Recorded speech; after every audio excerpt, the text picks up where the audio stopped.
Bem-vindos às conferências do NDR, onde a geração de conhecimento se encontra com o compromisso em transformar vidas. Aqui, reunimos especialistas, pesquisadores e pós-graduandos, promovendo diálogos que conectam a academia à realidade regional. Cada encontro é uma oportunidade de construir pontes para um futuro mais promissor. Acompanhe nossas redes sociais para ficar por dentro de todos os eventos e conferências. Inscreva-se em nosso canal, ative o sininho e não perca nenhuma novidade do NDR. Boa tarde a todos. Prezados professores, estudantes e demais participantes, boa tarde. Sejam bem-vindos para mais uma conferência do NDR e hoje teremos a discussão de número 104. Para a etapa de hoje, contamos com a participação do professor Jandir Ferreira de Lima, com o tema Economia Territorial, uma introdução. Basicamente, vou falar um brevíssimo currículo do professor Jandir. Ele é formado em Ciências Econômicas pela Universidade de Cruz Alta, mestre em Economia pela Universidade Federal da Bahia, doutor em Desenvolvimento Regional, PhD pela Universidade do Quebec. Nem vou falar o nome da universidade, porque eu não lembro. Kishumi, tem um nome? Professor do curso de Ciências Econômicas e do Programa de Pós-Graduação em Economia e Desenvolvimento Regional e Agronegócio pela nossa Universidade Estadual do Oeste do Paraná. E é bolsista da Produtividade. Antes de mais nada, a gente agradece a sua disponibilidade, Jandir, nessa apresentação. E também, antes de passar a palavra para o conferencista, lembramos ao público que as conferências podem ser vistas e revistas nas redes sociais. Por favor, assistam, divulguem, comentem e ajudem-nos a enriquecer o debate. Os links de acesso serão disponibilizados no chat. Então, pedimos aos ouvintes para manter seus microfones desligados enquanto não estiverem interagindo ativamente com o palestrante. Seria isso, Jandir. Vou passar a palavra a você. Um pouquinho que deu uma falha técnica. Tecnologia é sempre assim, né? Espero que ele está configurando. Só um minutinho. O pessoal não está com pressa, vai marcar. Não, está tudo tranquilo aqui, Jandir. Então, vou falar. Muito bem, pessoal. Se não funcionar ali, eu vou no Gogó. Tá? Só o PowerPoint é só para ilustrar, né, e ser um roteiro, para não se perder, né, Paulo? Senão a gente fala, quando vê já deu 2 horas e não entrou no assunto principal. Então, boa tarde a todos e a todos. Né, o Maria já me apresentou, sou professor aqui da Economia, do Colegiado de Economia já há mais de 20 anos. No PGE estou há 10 esse ano, né, que eu comecei oficialmente a dar mais aulas no PGE, mas eu sou professor do PGDRA também, onde eu tenho aula de análise regional no 2º semestre, pessoal. Agora, inclusive, está aberto, né? Cadê o Cristiano? Agora está aberto, né, Cristiano, para a matrícula dos alunos do PGE também, Análise Regional 2. Então, fica o convite aí para vocês, pessoal, quem estiver interessado. E junto com o PGDRA e o PGE, eu leciono a disciplina de Economia do Território, Economia Territorial. Tá? Então, isso que eu vou falar aqui para vocês, vamos ver se já funciona. Pronto. O conteúdo que eu vou falar hoje aqui para vocês, pessoal, está nessa obra aqui, Economia Territorial. Os meus alunos aqui da Economia Territorial desse ano já viram uma boa parte dele, então aqui é para apresentar para vocês quais os elementos que eu discuto nesse livro. Esse livro foi publicado ano passado, Economia Territorial, pela editora da Universidade Estadual da Paraíba, né? O meu conhecido Sidoval Souza, que é o editor, me convidou ano passado para publicar um livro com eles, né? E eu rascunhei lá, escrevi em maio do ano passado esse livro, ele foi publicado. Contei com a colaboração do Lucir, para dar uma lida, né, ver se o conteúdo estava ok, né, sabe que a opinião do Lucir vale muito. E também da minha colega lá da Universidade Estadual de Ponta Grossa, Augusta, que revisou toda a parte de matemática, as equações, e a Magda também, que fez uma leitura técnica do texto. Então, a minha fala de hoje está aqui nesse livro, pessoal. E por que eu resolvi escrever sobre economia do território? A minha carreira, né, para quem me conhece um pouco mais, foi sempre falando sobre economia regional e urbana, até mais economia regional e desenvolvimento regional que economia urbana propriamente dita. O que eu escrevi de economia territorial, desenvolvimento territorial na minha vida foram, acho que uma meia dúzia, uma dezena de textos. Até porque nunca vi isso como minha área de expertise. Né? Participei de algumas discussões sobre território. Tinha uma época que eu tinha uma palestra sobre desenvolvimento dos municípios, né? Eu visitava municípios e falava sobre desenvolvimento dos municípios, citava casos. Então, a minha experiência de desenvolvimento territorial estava ligada a essa experiência com municípios, né? Porém, eu convivendo bastante com geógrafos e outros economistas que discutiam essa questão, eu percebi que quando se discutia economia territorial, se discutia muito com viés de microeconomia e macroeconomia, a teoria econômica convencional, vamos dizer assim, né? O pensamento convencional da teoria econômica. E eu pensei em fazer uma abordagem diferenciada, né? E que abordagem seria essa? A partir da filosofia social de John Stuart Mill. Por que John Stuart Mill? É algo que eu busquei lá na minha graduação. Eu tive uma formação muito ortodoxa na graduação. Aqui na nossa graduação, a economia não é nem ortodoxa e heterodoxa, né, Carlinhos? Eu acho que é um mix de um monte de coisas ali, né? Aí o aluno depois sai, ele faz o que ele quer da vida. Eu noto que tinha uma época que a gente formava de economista austríaco, pessoal assim, né? Parecia que adepto de von Mises, Hayek, isso que nós não temos essa formação pesada no nosso curso. Então, eu tive uma formação muito ortodoxa na minha graduação em economia, depois eu fui fazer mestrado, doutorado, fiquei um pouco mais heterodoxo, né? Eu acredito que o Estado ele é muito importante no processo de desenvolvimento, a política pública ela tem um papel muito importante. Então, essa ideia de Estado mínimo depende, né? Estado mínimo para quem? Então, algo que eu trouxe da minha graduação foi essa formação mais ortodoxa e eu busquei nela na ideia de John Stuart Mill. Por quê, pessoal? O John Stuart Mill trabalha com a ideia que a economia é uma ciência moral. O que significa isso? O que é a moral, pessoal? A moral é um código de conduta, né, que você aplica nas relações sociais. Diferente da ética, por exemplo, que é algo muito individual das pessoas.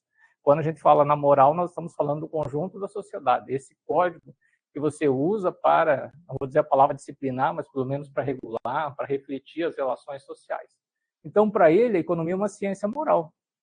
Mas o que ele quer dizer com isso? Porque no momento que você, enquanto produtor, você escolhe algo, você abre mão de outra coisa.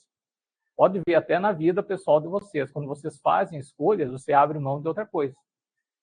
E as pessoas, ao fazer essas escolhas, pessoal, elas buscam a felicidade. Mas o que é a felicidade do John Stuart Mill? Para ele, a felicidade está muito relacionada àquilo que o Jeremy Bentham, que é um outro filósofo do século XIX, falava, que felicidade é muito simples. Você tem duas escolhas na sua vida, a dor ou o prazer. Se alguém oferecer para vocês dor ou prazer, o que vocês escolhem, pessoal? Quem que escolhe a dor? Hein? Levanta a mão.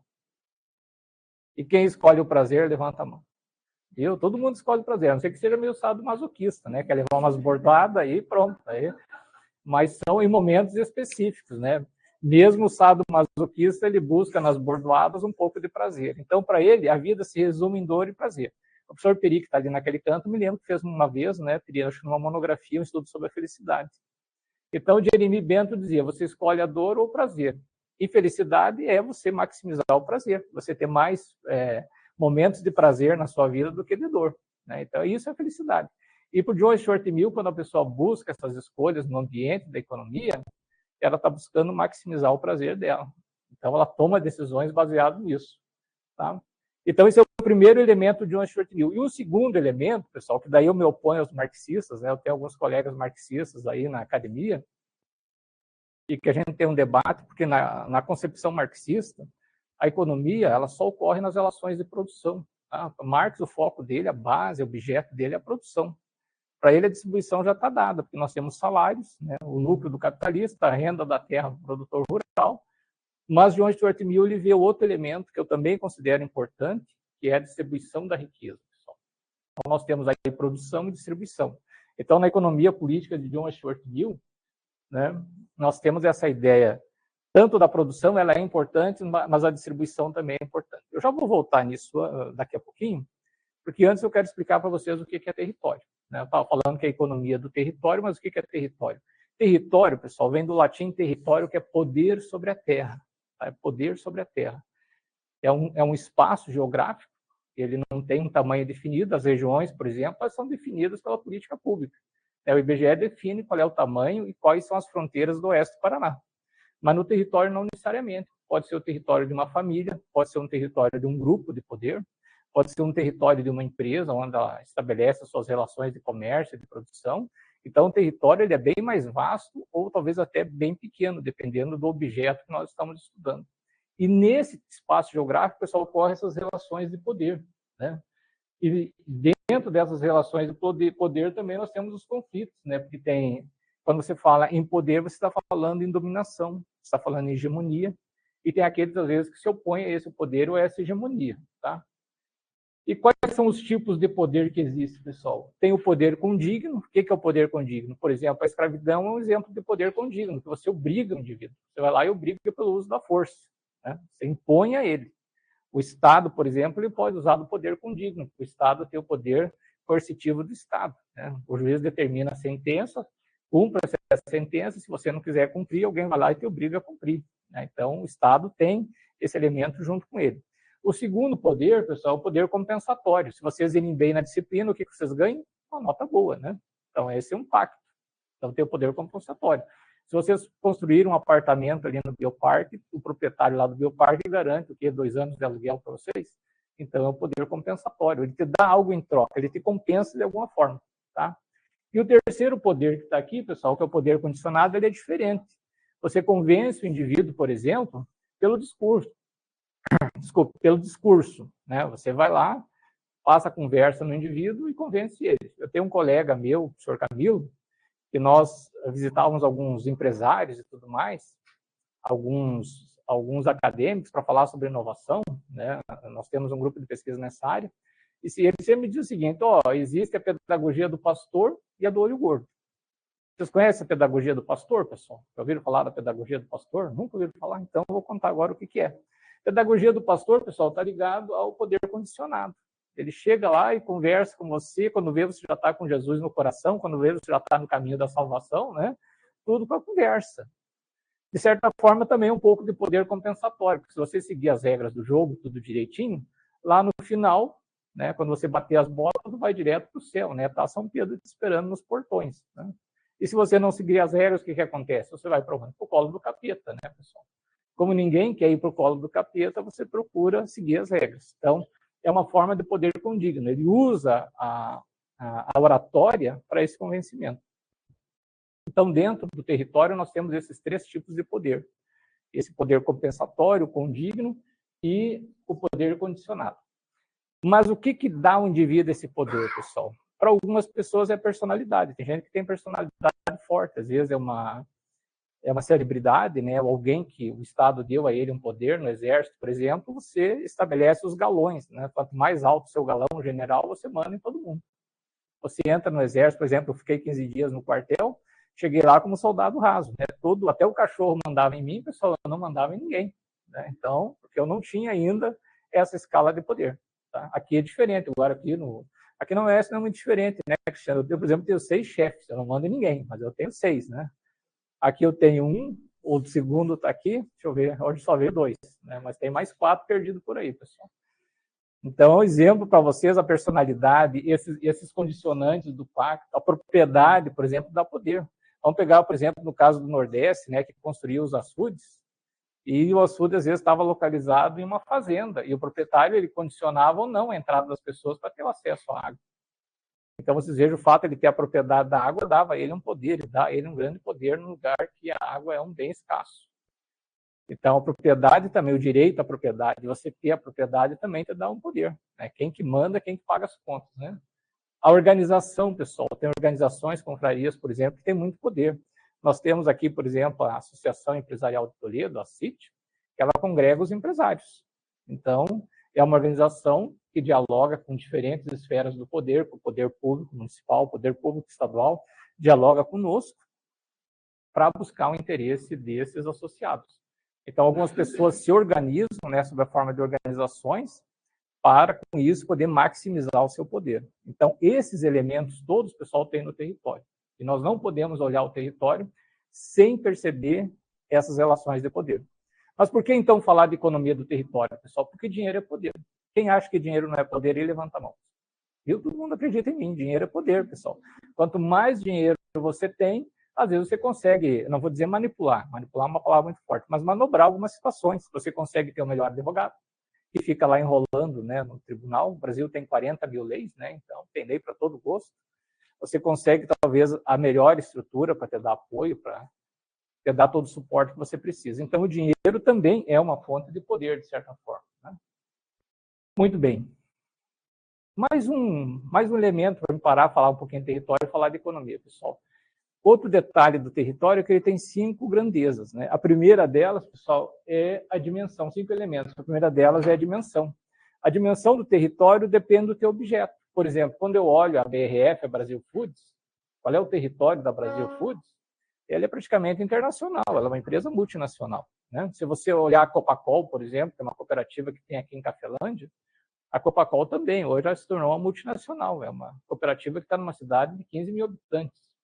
Então, o território dela é muito vasto, onde ela compra, onde ela vende a produção, onde ela negocia os acordos comerciais dela. Quando eu olho, por exemplo, o território da UniOeste, é diferente. A UniOeste está em 5 campos, né? 5 municípios. Porém, a diferente dela estar em 5 municípios, às vezes a influência dela se estende muito, né? Não vê o professor Peri aqui, que tem influência até em Brasília, né? Podia ter sido ministro, mas ele não quis, porque ele estava muito ocupado. Então, é um exemplo para vocês. Às vezes a influência dos professores, da sua estrutura, da instituição, ela vai além disso, do lugar onde ela está. Então, esse é um primeiro elemento do território.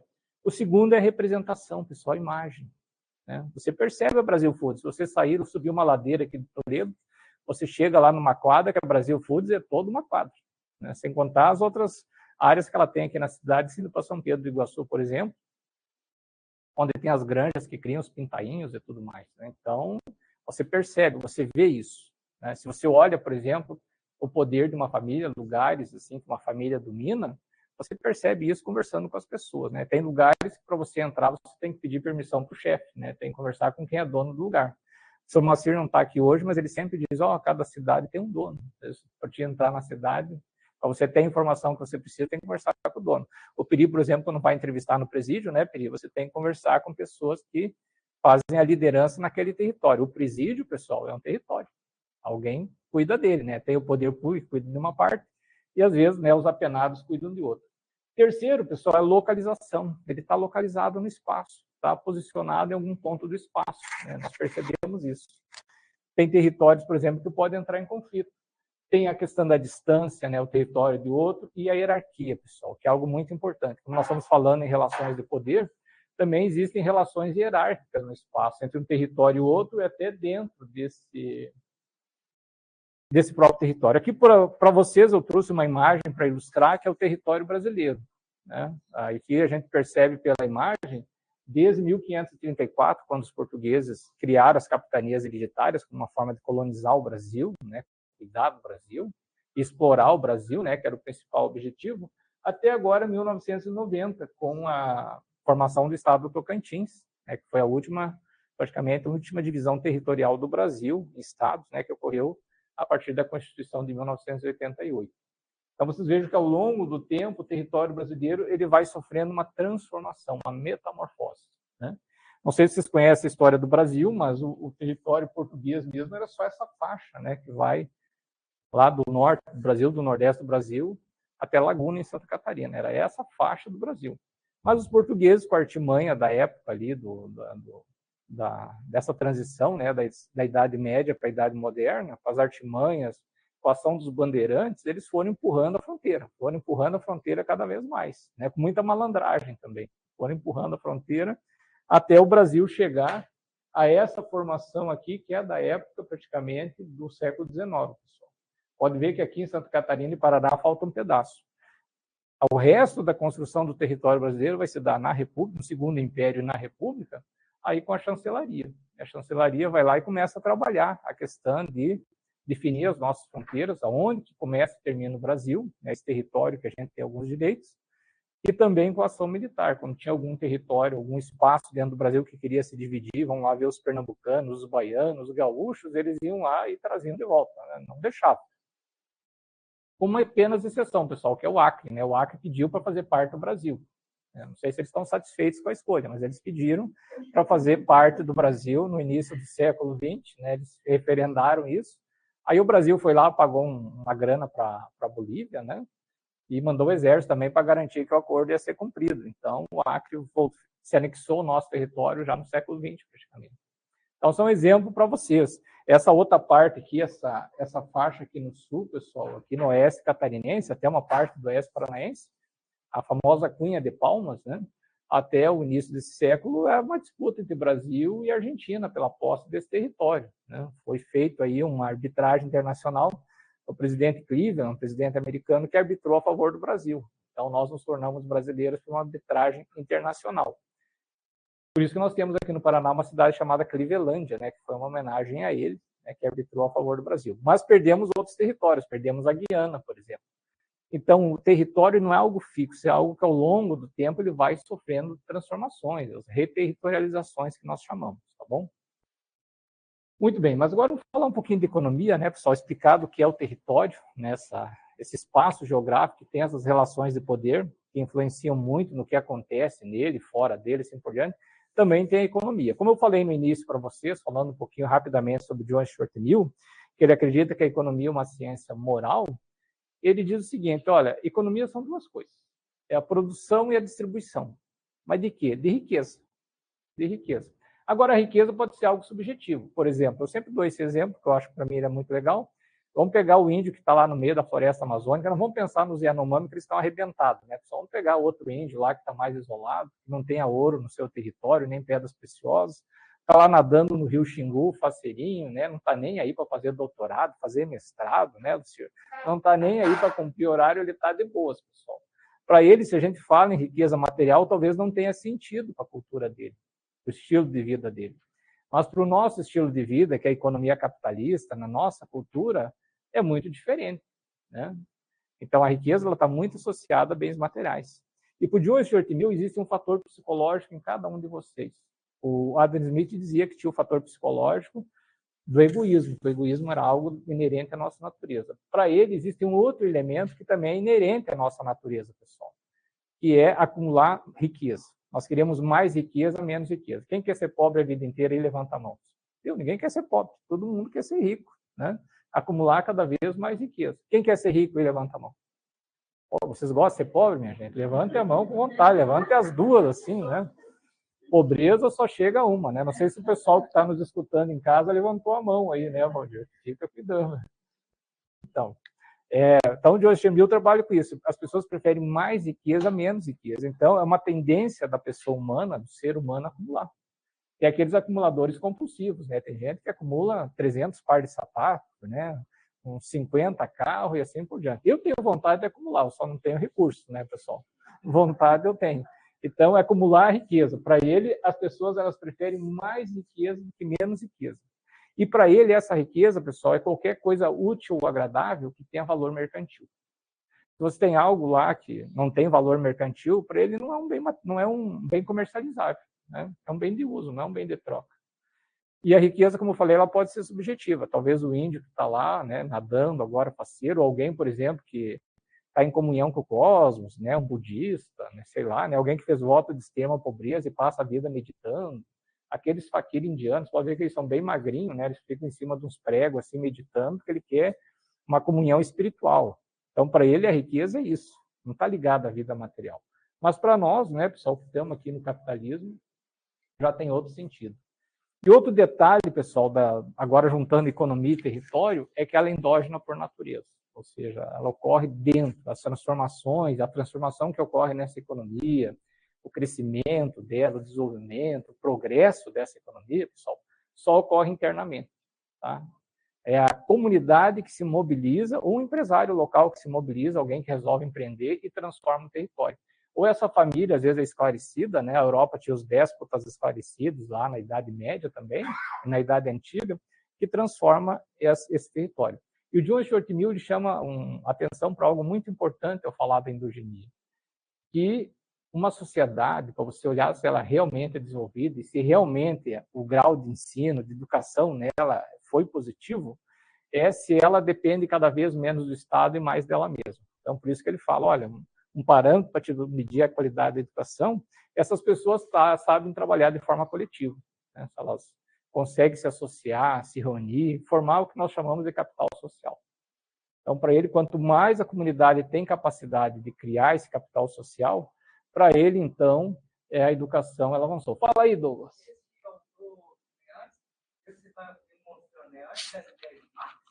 Eles são do século XIX, mas ele é antes de Marx.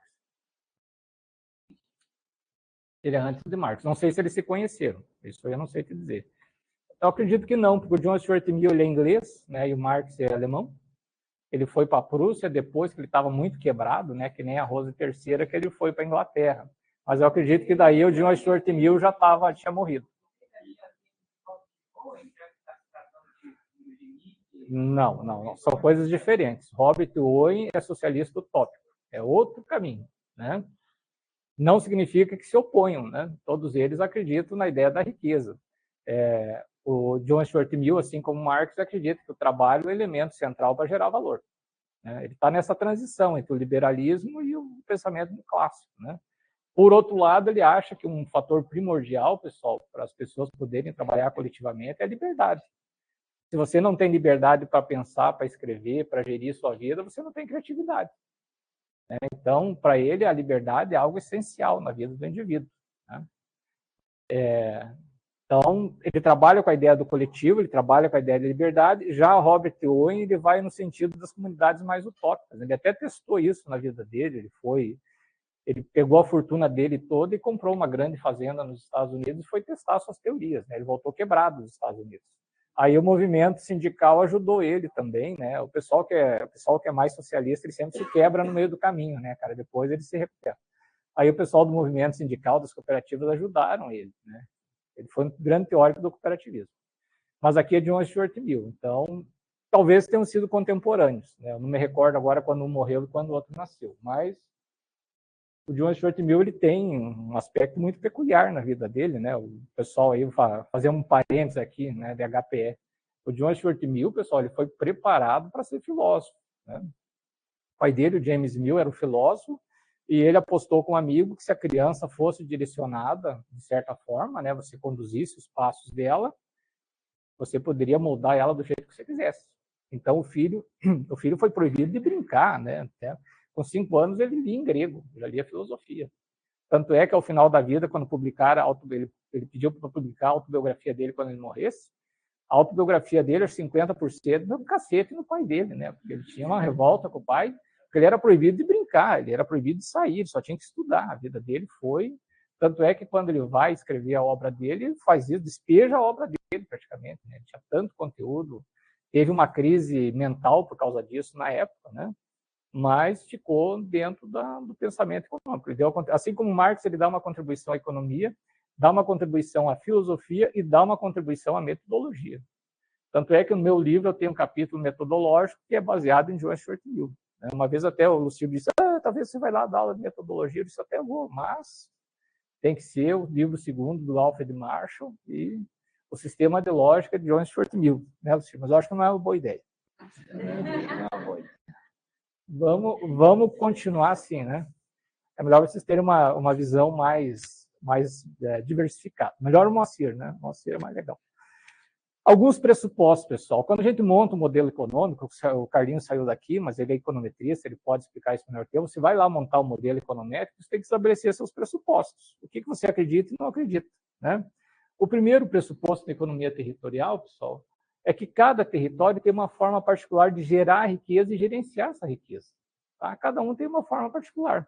Às vezes você vê o mesmo espaço, espaços com similaridades, por exemplo, a mesma qualidade do solo, o mesmo perfil de população, mas uma é mais avançada em termos de produtividade que o outro, até em termos de organização social. Eu sempre cito como exemplo o norte do Rio Grande do Sul, que é de onde eu venho, que tem praticamente o solo vermelho, é planalto, né? Tem toda uma estrutura produtiva muito similar ao oeste paranaense, e o oeste paranaense está muito avançado em relação a eles, em termos de produtividade, né? Em termos de organização social, de capital social. Tá? Segundo, pessoal, nem todos os territórios, que está muito relacionado ao primeiro pressuposto, não conseguem gerar riqueza suficiente para o conforto do cidadão. Aí algo bem Adam Smith mesmo, porque para Adam Smith a riqueza é tudo aquilo que dá conforto para o cidadão e mantém os improdutivos, né? Então, tem território que não consegue fazer isso. Vamos pegar o exemplo, por exemplo, do Canadá e o Brasil. O Brasil tem um PIB quase equivalente ao do Canadá, alguns milhões de dólares de diferença, mas o Canadá consegue entregar melhor qualidade de vida que o Brasil. Aí vocês vão dizer, professor, lá tem 32 milhões de habitantes, aqui no Brasil nós temos 213. Então, vocês vejam que aí é mais complicada a distribuição da riqueza, né? Como os impostos vão dar a cada pessoa aquilo que elas precisam. Aí você olha o Canadá e diz, pô, como é que pode um país que 50% do seu território é improdutivo, que é gelado, né? É o permafrost, praticamente, né? É a tundra, e o Brasil, que praticamente mais de 50% do seu território é produtivo, nós ainda temos dificuldade de gerar riqueza e distribuir essa riqueza de forma mais equitativa, tá? Então, isso nos leva ao terceiro pressuposto, pessoal, que eles têm uma natureza desigual. Todo território tem uma natureza desigual. O capitalismo, ele produz a sua própria desigualdade. Então, é da natureza do capitalismo ser desigual. Não significa que no socialismo não há desigualdade, mas com uma perspectiva diferente, tá? E a terceira, pessoal, que eu já falei, desculpe, a última que eu já falei para vocês, que as pessoas preferem mais a menos riqueza. Ixi, trancou aqui. Bom, já que trancou, eu vou continuar falando, né? Então, as pessoas preferem mais a menos riqueza. Descobri o problema aqui. A bateria está acabando. Tem que ligar o cabo. Um pouquinho. Vamos ver agora se vai dar certo, pessoal. Tirei a trava ali. Pronto. Bom, então esses são os pressupostos, pessoal. Agora nós vamos incluir mais algumas coisas. A primeira, que a distribuição da riqueza não é automática, né? Para os marxistas, já aproveitando que o Douglas perguntou do Marx, em homenagem a você, Douglas, vou falar do Marx. Para os marxistas, pessoal, a distribuição já está dada. Você tem os salários, né, que é a renda do trabalhador. Quem é trabalhador recebe salário, é salariado. Você tem, por exemplo, para o capitalista o lucro, o empresário o lucro, né, a parcela dele, né, nesse latifúndio. E para aqueles que são proprietários de terra, né, é a renda da terra. Então, para os marxistas está dado. Porém, para John Stuart Mill, isso não é suficiente, porque a distribuição depende de cada sociedade. Tem sociedades que são mais mesquinhas e outras menos mesquinhas. Tá? Tem sociedades que conseguem, por exemplo, no meio da estrutura tributária, do sistema tributário, gerar uma melhor distribuição de renda. Eu sempre falo que não adianta nós querer avançar na distribuição de renda no Brasil se nós não discutirmos o sistema tributário brasileiro. Então, isso é uma exigência. Além de outros mecanismos que você tem, por exemplo, quanto mais você ampliar seu capital humano e você conseguir se mobilizar por meio do seu sindicato, por meio de associações, de coletivos, de grupos, você consegue, às vezes, pressionar por mais, para ter um pedaço maior dessa riqueza. Então, para o John Stuart Mill, pessoal, a distribuição não é dada, ela depende de cada sociedade. Tem sociedades que são mais eficientes na distribuição da riqueza e outras não. Tá? O Brasil, se nós olharmos no Brasil, que praticamente 50 mil indivíduos têm quase que metade do PIB brasileiro, né? A gente já vê que no Brasil nós temos um problema sério em relação a essa distribuição de riqueza. Né? E, por fim, existem elementos tangíveis e intangíveis, pessoal. Nós não podemos pensar o território só olhando o aspecto físico. Como é que nós vamos misturar capital, trabalho, recursos naturais, tecnologia, os famosos fatores de produção? Tem elementos intangíveis dentro do território. Um deles, que eu já falei no início, está ligado a essa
isso para o bem-estar da população. Um pequeno grupo, né, um grupo de rentistas que se apropriou da riqueza do país.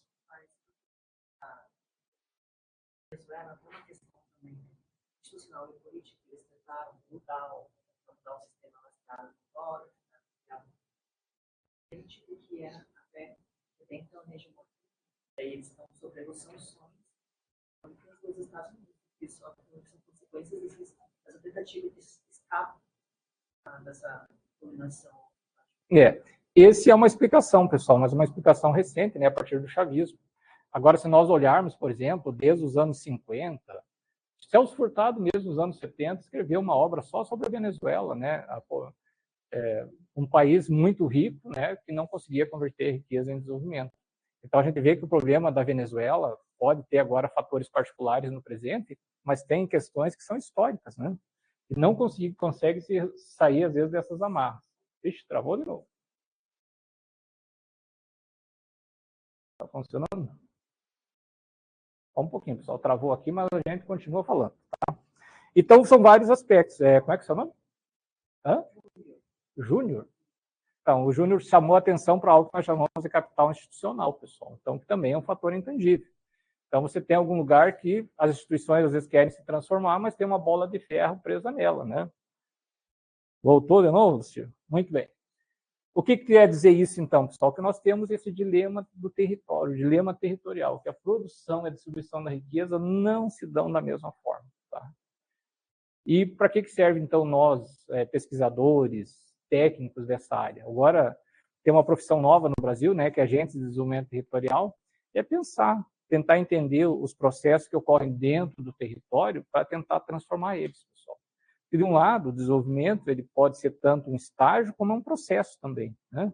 Então, se nós compreendermos o processo, a gente pode interferir nele e fazer transformações, seja por meio da política pública ou não. Apesar que, no território, como eu falei para vocês, a ação é endógena, parte da coletividade. A capacidade da coletividade, pessoal, tomar à mão o seu processo de desenvolvimento.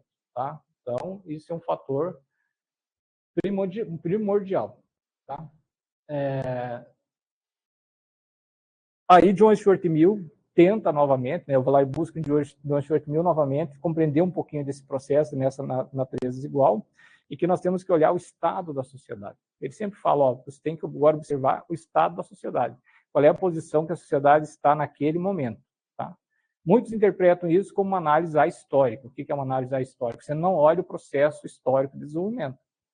Eu não tenho nada contra o processo histórico de desenvolvimento, a gente já fez muito isso. Porém, eu sempre venho falando, isso é uma posição pessoal minha, que nós não somos assim tão escravos da história. Às vezes ela é usada só para justificar bobagens. Né? Eu me lembro de um município aqui da nossa região, que toda vez que se falava nele, todo mundo dizia, porque esse município teve conflito de terra, porque esse município teve esse problema, por isso que nós somos lascados até hoje e não vamos sair do subdesenvolvimento. Eu não acredito no fatalismo da história. Eu acredito que, às vezes, tem problemas do passado que atrasaram, mas você é capaz de transformar ele a partir do presente. Mas de que forma você transforma ele a partir do presente? Só você tem que ter a capacidade de ter uma visão de longo prazo, né? Uma visão prospectiva, é que nós chamamos a prospectiva territorial. A partir dessa visão prospectiva de longo prazo, você começar as ações agora, no presente. Por isso, a capacidade de mobilizar e fazer a concertação entre todos os atores é muito importante. E quando você faz isso, pessoal, você mexe com relações de poder. Eu me lembro que eu fui num município do Noroeste do Paraná, nem vou contar que foi o Moarama, né? Isso já tem mais de 10 anos, agora está tudo no paraíso, pessoal. Né? Mais de 10 anos atrás, eu me recordo que tinha uma briga política muito forte. E fui eu, o professor Weimar e o professor Camilo, e nós fomos conversar com uma determinada empresa, e depois uma pessoa nos procurou à noite no hotel, vocês não deviam ir naquela empresa, porque o cara é de um outro grupo político, ele é um problema e tudo mais. E a gente dizia, não, se você quer construir desenvolvimento, você tem que fazer um pacto. O desenvolvimento é um pacto, né? Você tem que costurar isso com os diferentes atores. Senão um puxa para um lado, um puxa para o outro, um vai melar o teu projeto e as coisas não vão sair do chão. Porque o desenvolvimento é um pacto para o conjunto da sociedade, né? E foi algo que nós fizemos, nós conversamos com todas as lideranças políticas, empresariais, e até mesmo quem não era tão liderança assim, né, e se achava, para poder construir esse pacto, né, construir esse arranjo, tá? Por causa do estado da sociedade, tá, pessoal?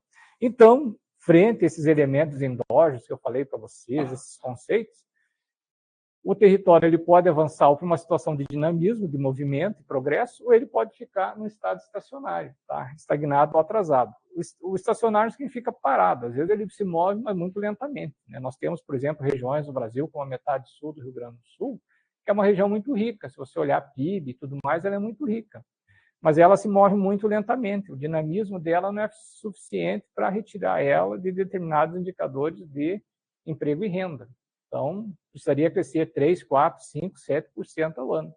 Mas a estrutura econômica dela não permite isso, né? Então, de um lado, alguns acreditam que tem que vir o Estado com a política pública, tem que construir mais uma universidade, tem que fazer uma estrada de ferro. A economia ela dá um salto a partir desses investimentos, depois ela fica morna de novo. É como se o processo não se tornasse um moto contínuo ao longo do tempo, tá, pessoal? Por isso que o estado estacionário em John Stuart Mill, ele é tanto uma economia parada quanto aquela que se move muito lentamente, ela está estagnada. Voltando a lembrar para vocês, em alguns lugares, pessoal, a economia parada, estagnada também, pode representar um estilo de vida. Se você olhar o Xingu, por exemplo, o pessoal que está lá no Alto Xingu, os índios que estão lá na reserva do Alto Xingu, eles vivem como há 200, 300 anos atrás, né? De vez em quando eles põem lá uma bermuda para o pessoal fotografar eles e tudo mais, né? Que não pode aparecer pelado na foto, pessoal. Mas, tirando isso, o estilo de vida deles é ancestral. Então, se você olhar, uma região estagnada, parada. Porém, se nós olhar por outro lado, se eles estão felizes, né? A riqueza deles é algo imaterial, então, sigam felizes, né? Se está bom para você, siga assim, seja feliz. Tá? E mais uma lembrança aqui de John Stuart Mill, pessoal, que mesmo no estado estacionário,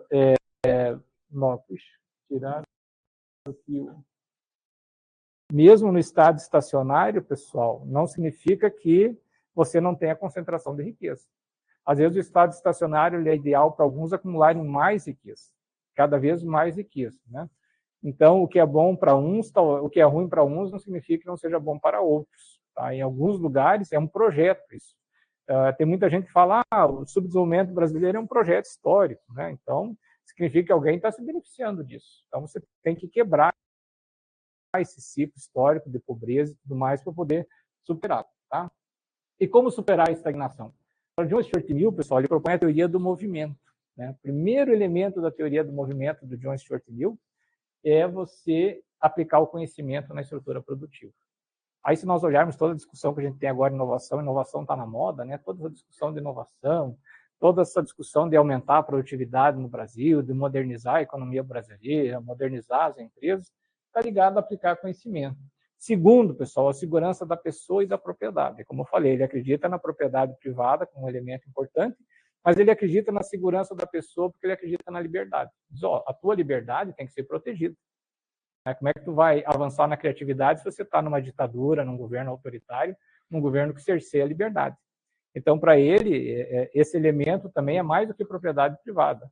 É você proteger os indivíduos para que não se cerceie a sua liberdade, né? O terceiro, pessoal, é o aperfeiçoamento das forças produtivas. Não adianta você produzir muito se você não tem para quem vender, que é a extensão do mercado. Aí ele fala do aperfeiçoamento comercial. A capacidade de você negociar e estabelecer laços comerciais, relações comerciais com outros países, outros territórios e assim por diante.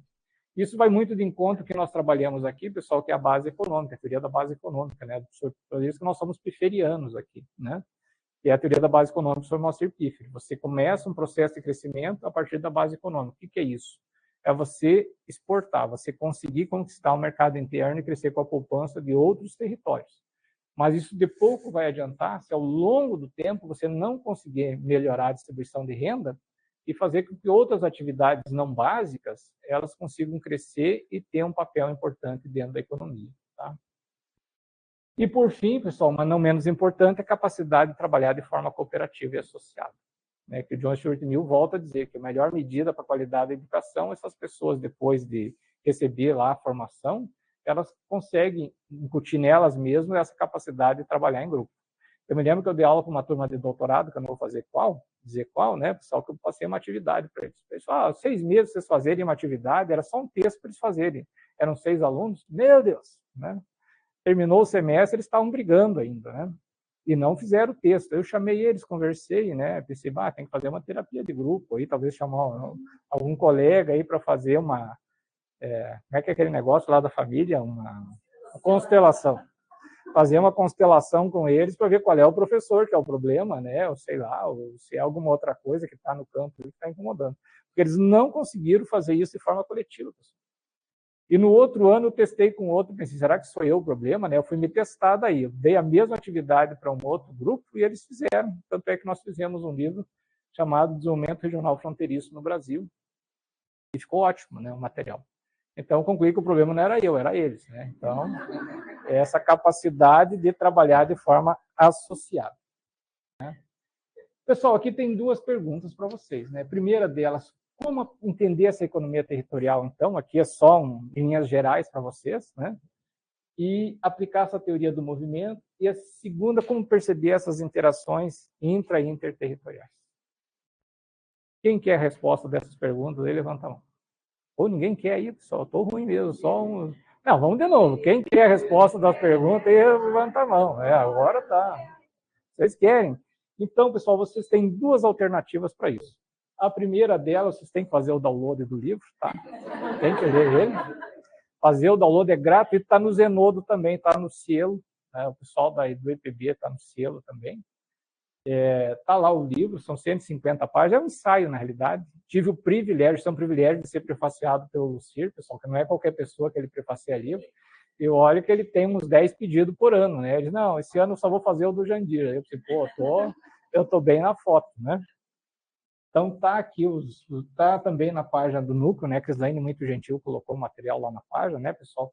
E se vocês estão com preguiça de ler o livro, tem uma segunda alternativa. Quem quer saber a segunda alternativa? Pô, que bom, agora estão se mexendo, né? Acordar. A segunda alternativa, pessoal, é o meu curso.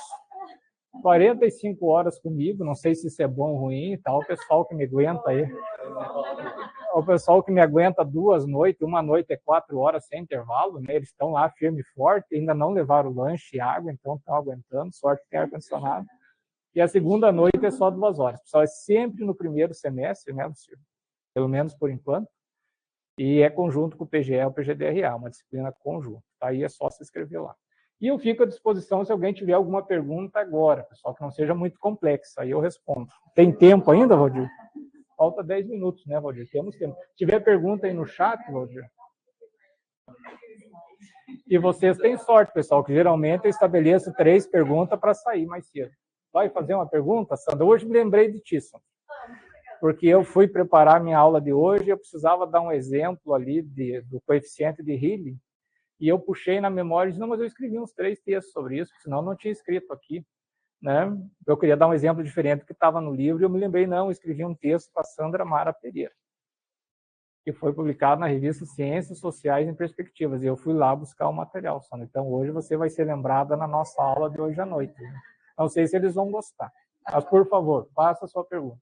Não é exatamente uma pergunta, há alguns meses eu estive em Guaíra e conversando com algumas pessoas nativas, né? Tem turistas circulando, passando, caminhoneiro, mas conversei com pessoas nativas. E elas me disseram da dificuldade justamente de levantar esse território, né? Essa cidade, novamente. Porque os antigos estão muito atrelados às 7 quedas. Exato. Fundaram as 7 quedas, nós não temos mais nada, acabou a nossa vida, acabou. E os novos já não. Não, mas nós temos o lago, né? Podemos fazer uma pesca, podemos fazer algo diferente, cultural, né? Resgatar a história, o museu e etc. E aí ficam nesse embate, né? Os antigos e os novos. Como fazer para despertar esse território, né? Como fazer para alavancar, né, esse sentimento, essa nova visão, que agora não tem o que fazer, essa queda se for. Então, eles tinham essa dificuldade desse sentimento. Isso vem naquilo que eu falei há pouco, é o fatalismo histórico, né? Você tem um evento e parece que isso marca as pessoas de tal forma que elas não conseguem visualizar outra coisa. Eu fui uma vez a convite da Cassiopar para fazer uma fala com empresários de Guaíra. Isso já tem bastante tempo, só foi bem antes da pandemia. Agora tem o antes e o depois da pandemia, né? Foi bem antes da pandemia. acho que uns 5 anos antes da pandemia. Eu me recordo que, lá conversando com alguns empresários, era um fatalismo, pessoal. Meu Deus, só se queixaram. Eu cheguei a sair com o pescoço duro, assim, de tanta energia negativa, sabe? Eu devia ter ido com um galho de arruda na orelha, assim, para dar uma quebrada, né? Tem lugares que você tem que ir com os 2 galhos, a arruda inteira, né, pessoal, para dar uma quebrada nas energias negativas. Eu acredito em energia negativa. Aqui é só energia positiva, é só positividade aqui na sala, né, aqui no auditório. Aí, pessoal, eu fui lá e, nossa, foi difícil, foi difícil. Mas tem uma pedagogia que é usada pelo pessoal, o pessoal do PTI usava, né, o pessoal do Parque Tecnológico Itaipu, o pessoal do Cultivando Água Boa, que é a pedagogia do Paulo Freire até, que trabalha com a árvore da esperança. Então, primeiro você reúne as pessoas, né, vamos saber que todos vocês, vamos supor aqui que não é o caso, né, não sei se é o caso também, imagine que todos vocês estão revoltados com o Lucir, pessoal. Aí nós temos que dar um jeito de resolver essa revolta, né? O Moacir não está presente para poder fazer aí alguma coisa, né? Uma constelação, algo parecido. Aí a gente trabalha com a árvore da esperança. Eu digo para vocês, olha, vamos ver o que está te enchendo o saco. O que tu quer se queixar do Lucir? Aí pronto, né? Aí o pessoal esvazia o saco, né, Lucir? Não é o caso também, que o Lucir é querido por todo mundo. Daí, isso em algumas regiões. O que está te enchendo o saco? Qual é o problema que você tem? Ah, destruíram 7 quedas, eu tinha um hotel, o hotel quebrou, depois eu nunca mais consegui ter aquela qualidade de vida. 7 quedas era mais do que ganhar dinheiro, só era um símbolo. Tem pessoas que precisam de símbolos para viver, né? Por que alguns de vocês carregam um crucifixo, tem um santo em casa? Tem uma simbologia, isso que toca o seu coração, tá? E da mesma forma a paisagem também tem esse papel de símbolo em alguns lugares. Por que as pessoas vão fazer turismo em alguns lugares que a paisagem marca elas, pessoal? Você chega lá, olha as cataratas do Iguaçu, aquilo te emociona, né? Tu diz, poxa, toda essa grandeza, aquela energia positiva. Imagina, de repente, os caras montarem uma hidrelétrica e encherem aquele negócio d'água. Né? Vai ser uma tristeza para essas pessoas. Então, você trabalhar com a ideia desse impacto, né? Você esvaziar o saco. Então, você trabalha a primeira parte dessa pedagogia com esvaziar o saco. O que te incomoda? Trabalhar dessa parte, pessoal, depois que todo mundo já se aliviou, já reclamou, já falou, né, já botou para fora o que incomodava, aí você constrói a árvore da esperança. Né? No caso ali do Guaíra, o que nós podemos fazer, o que se pode fazer, o que tem aqui, o que já está sendo feito, que nós podemos dinamizar para construir algo diferente. Tá? Construir algo diferente. É possível que as 7 quedas retornem? É possível, é possível. A gente sabe que uma hidrelétrica ela tem um tempo de vida. Né? Qual que vai ser o papel do Itaipu daqui a um século? 2, reserva d'água, né? Porque nós vamos precisar de muita água, ela vai ser um grande reservatório d'água, que vai ser muito importante para nós. E se nós baixarmos alguns metros o nível da represa, já que ela não produz mais energia, as 7 quedas retornam. Então, numa perspectiva de longo prazo, e quem me falou isso foi o diretor da Itaipu Binacional, né, o Samek.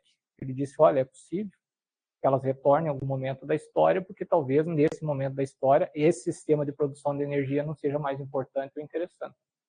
É possível fazer isso antes? É possível, mas é uma grande decisão de sociedade, né?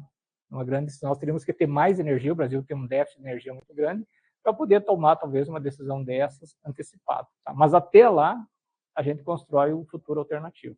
E tem pessoas, pessoal, que às vezes é difícil você trabalhar com elas, elas já estão tão sofridas, né? Aquele dano psicológico nela já foi tão grande, que você tem que olhar para as novas gerações, que talvez não vivenciaram aquilo e ter uma outra visão do território.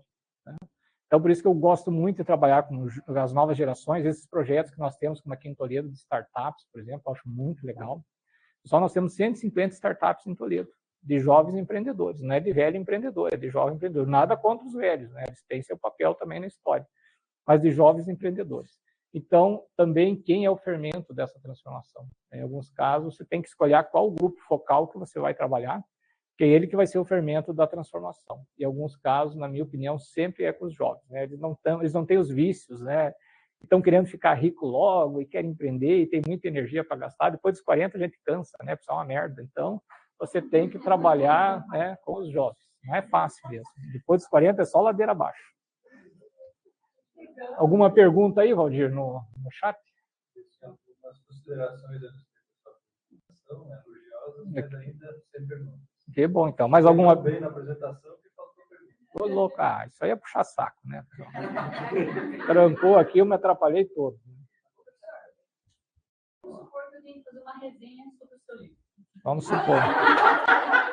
Não pode falar. Que não? Primeiro a resenha, né? Seguinte, uma resenha é a sua opinião analítica do livro, né? Não é diferente de um resumo. O resumo, tu vai lá e seleciona as partes que você considera mais importantes. Na resenha, eu te diria, olha aquilo que você acha que foi mais importante para você e discorra sobre isso. Né? É isso. Para alguns pode ser a questão de acumular riqueza, está com tanta vontade de acumular riqueza, né? Para outros pode ser essa questão como eu falei, é um livro baseado na filosofia social de John Stuart Mill. Né? Eu não fui em outro filósofo buscar isso. E foi um ensaio, ele foi escrito meio rapidamente, com todas as suas falhas. Então, para outros pode ser essa questão do John Stuart Mill, que o território, ele é endógeno, é algo hoje consensual, né? Lucílio escreve isso no prefácio, que é muito bem, isso é consensual. Então, como ele é endógeno, ele ocorre de baixo para cima, ou você tem a capacidade de associar, que alguns podem considerar isso muito importante, ou o empreendedorismo individual. Tem lugares que é uma pessoa que transforma o território, pessoal. Uma pessoa vai lá e faz a diferença. Eu fazia uma palestra sobre desenvolvimento de municípios, usando alguns exemplos. Depois eu comecei a me dar conta que todos os exemplos tinham mulher.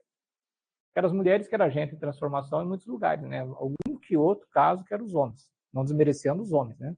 Homem é uma desgraça, né, pessoal? Daí, as mulheres que eram mais agentes de transformação. Em alguns lugares, a figura de uma mulher empreendedora, de uma mulher que consegue mobilizar pessoas, né, que faz a transformação. Em outros lugares é o coletivo, é um grupo social, é uma ONG, uma organização não governamental, ou é uma comunidade cristã, né, que se mobiliza para melhorar suas condições de vida e faz a transformação. Em outros lugares, pessoal, as condições da história fortalecem esse capital social. Imagina as pessoas que chegaram em Toledo, que era só onça, né, tigre e tudo mais. Tem até aí um vídeo sobre a história de Toledo, que está circulando aí na internet, né, que foi lançado há pouco tempo, em que os pioneiros falam sobre as condições iniciais deles. E eles, olha, para mim poder sobreviver, eu tinha que contar com o meu vizinho. Se eu não tivesse condições de dialogar com o meu vizinho, as condições de sobrevivência eram difíceis. A Serra Gaúcha, a mesma coisa. Os italianos estavam lá isolados no território. Então, isso acaba, ao longo do tempo, fortalecendo a coesão social. Em outros lugares, pessoal, uma liderança que chega e une eles. Usa o seu poder coercitivo, usa lá o seu poder de convencimento, né, e une o grupo em torno de um objetivo comum. Né? Promete, vocês vão ter um grande ganho com isso, vamos avançar. Então, talvez esse pode ser um dos elementos importantes. Cabe a você decidir, Gabriel, né? Ver o que é mais importante para você. Uma consideração por parte de relação a esse movimento, bem sucedido em relação à questão da alavancagem na região, eu tenho muita referência, na universidade a gente comentava muito, né, uma ligação com eles, o pessoal do País Basco, eles são baseados, a economia deles é baseada na cooperação do país. E a região da Espanha, né, que não sofreu aquele forte impacto que teve na crise europeia. E assim como o senhor vê essa dinâmica de não sei se o senhor teve acesso, se o senhor tem acesso a esse conhecimento em relação a ele. No País Basco, não. Mas em outras regiões, em relação à cooperação. Tá? Em relação à cooperação. É você segurar a economia em momentos de crise. Por quê, pessoal? Porque no caso do país, acredito eu, no caso do País Basco, tem o elemento pertencimento. Né? Você pertence ao País Basco, você tem um grande sentimento identitário e você assume algum prejuízo pessoal em prol da comunidade. Você tem algo maior do que o seu lucro pessoal, que é o sentimento identitário com a comunidade.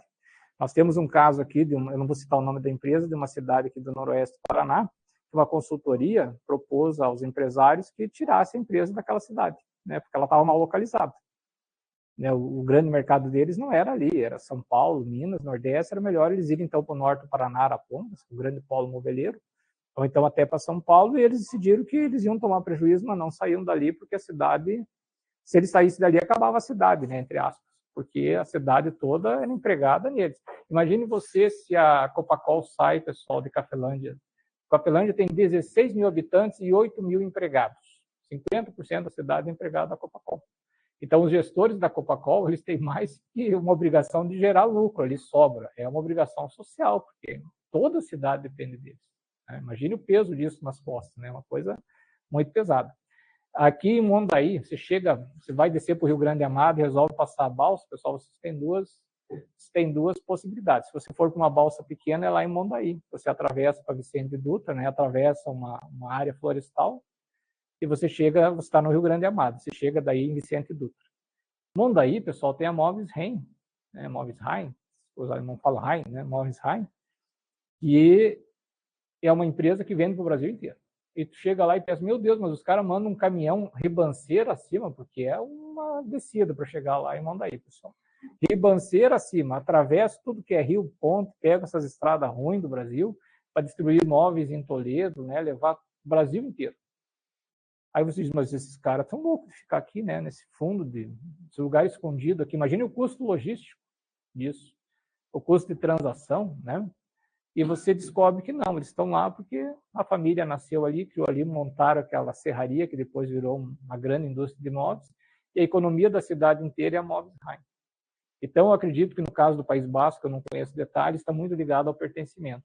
Você assume, né, um prejuízo, uma perda de lucro, porque você olha, você tem algo muito pesado que pesa em você, que é o sentimento comunitário. Por isso que volta John Stuart Mill, que diz, olha, tem um aspecto aí que se chama coletividade, que as pessoas aprendem a não se apegar ou a depender do Estado. E ao fazer isso, elas começam a construir alternativas. Então, Valdir, alguma pergunta aí? Ainda não? Tá bom. Pessoal, 6 horas, né? Acho que encerramos. É 1 hora só. Valdir, tem alguma fala? Eu gostaria de agradecer ao... Fica de pé, Valdir. Vem aqui na frente. O pessoal te vê, cara. Você é professor. Eu gostaria de agradecer a disponibilidade do professor Jandir para fazer a exposição nessa noite, ao público também por participar, ao público que está nos acompanhando remotamente. E esse material vai ser disponibilizado depois no YouTube, Facebook, para vocês reverem e também difundirem para outras pessoas. Acho que daqui a 2 ou 3 semanas nós teremos uma nova conferência que a gente vai fazer uns dias antes no convite para vocês nos acompanharem. Ok? Então, muito obrigado a todos. É isso aí.